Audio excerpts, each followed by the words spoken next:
د تلاوت په کولو یا اوریدلو سره اسلام حالت په قرآن کریم کې الله جل جلاله داسې هیبت او جلال دی چې دا د دنیا په بل هیڅ کلام کې نشته.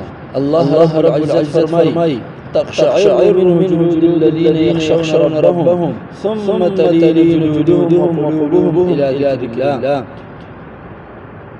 په دې قرآن سره د هغې خسرمنې ذکر کیږي کوم چې د خپل رب نه ویریږي، بیا د هغوی سرمنې او زړونه د الله جل جلاله ذکر ته نرم شي.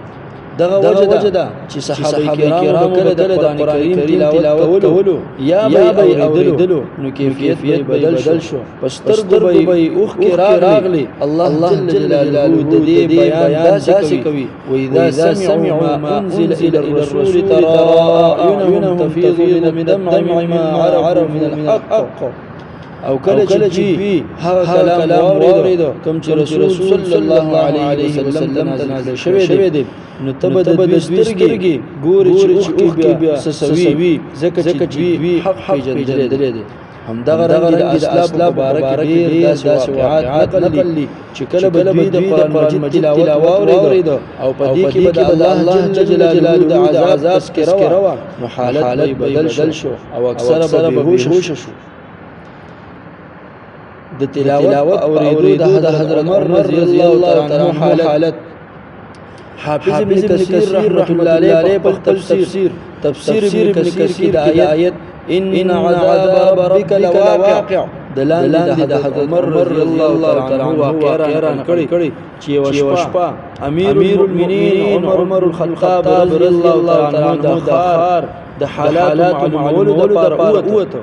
نو د مسلمانانو په یو کور باندې تیریدو، هلته یو مسلمان په منځ باندې ولاړو او تلاوت کولو. حضرت عمر رضی الله تعالی عنہ د تلاوت اوریدو لپاره ودرېدو، هغه سورۃ طور تلاوت کولو. والطور وکتاب مسطور فی رق منشور والبیت المعمور. کله چې دې آیت راورسېدو ان عذاب ربک لواقع ما له من دافع، بشکا ستا د رب عذاب خامخا واقع کېدونکی دی، نشته دی د دې څوک دفع کوونکی. نو حضرت عمر رضی الله عنه قسم وکړو چې قسم ورب الکعبة حق، قسم ورب الکعبة حق، فرب د کعبې قسم چې دا حق دی. بیا د سورلۍ نه راکښته شو، یو دیوال تکیا شو، د تللو طاقت نه و، څه ډېر وخت په ناستو. کله چې کور ته لاړ نو د دې آیت په اورېدو ورباندې دومره اثر شوی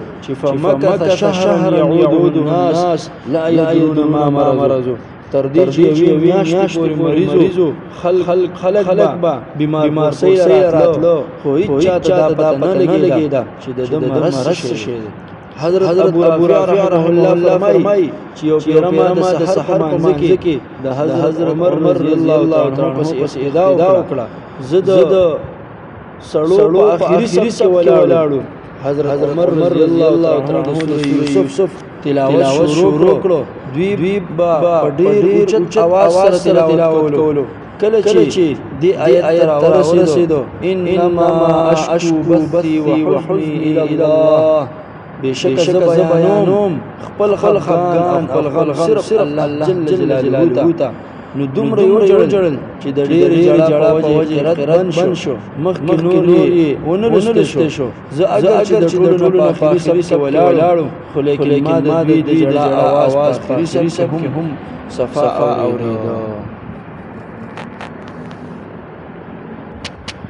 د داسې نورو واقعاتو اورېدو لپاره تاسو زموږ د یوټیوب چینل سبسکرایب کړئ.